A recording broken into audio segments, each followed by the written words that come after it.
this. So here's the scoop.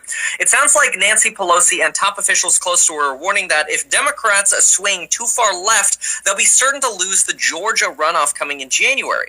Georgia's Senate runoff is being looked at as a potential for Democrats to take complete control of the Senate, which will allow Kamala Harris to be the tiebreaker vote. Then that leaves them with control of the House, the Senate, and potentially the presidency. That runoff does not occur until January 5th. But listen to some of these quotes and some of these statements, because some of these statements are absolutely nuts. Like, literally, Democrats are losing it. And this is not me trying to slam Democrats, okay? I'm not taking sides at all. Just saying. Here's the thing. We got Jim Clyburn, the House Majority Whip. We're starting slow here, okay? Jim Clyburn says, quote, "If we are going to run on Medicare for all, defund the police, socialized medicine, we're not going to win," referring to that Senate election. Basically, the slams from Trump and Republicans are now being heard by Americans, Democrats feel, and Democrats are worried that they are being deemed, quote, radical leftists and having, quote, liberal wish list plans and policies.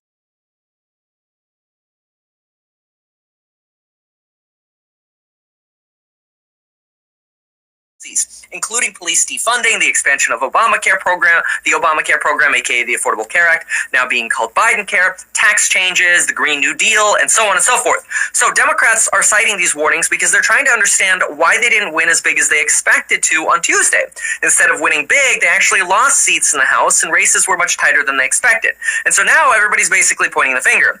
Some Democrats are saying that polling is to blame, that people weren't motivated to get out and vote because Democrats were supposed to win in a landslide. That's at least according to, well, pretty much most polls, in which case we might have seen the same problem that we saw in 2016 where people just didn't come out to vote because they might have thought they didn't need to. Others are saying, no, it's actually radical statements that are causing some members of the Democratic caucus to basically not be liked by the majority of America, leading them to lose their seats or lose their election bids. And these are statements basically that Democrats are worried Democrats are being punished for. And so Pelosi says rather than focusing on things like defund the police and Green New Deal, Democrats should focus on, quote, an agenda of lowering healthcare costs, bettering paychecks, and building infrastructure. Notice she doesn't talk about the police, she doesn't talk about Biden care, and instead she talks about lowering the cost of healthcare. She doesn't talk about the Green New Deal, and instead she talks about infrastructure. And overall, she just takes a much more neutral approach. Pelosi then goes on to say that the January 5th runoff in Georgia will be, quote, fraught with meaning, and says that this election has, quote, been a life or death fight for the very fate of our democracy. She sees January 5th as a culmination of all of this. A huge make it or break it moment, in other words. Abigail Spanberger, a Democratic representative from Virginia who's expected to win, called the election a failure and said, quote, here we go, quote, no one should say defund the police ever again.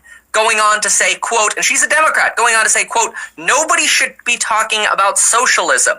She said if Democrats keep going when it comes to 2022 and the midterm election, quote, we will get effing torn apart.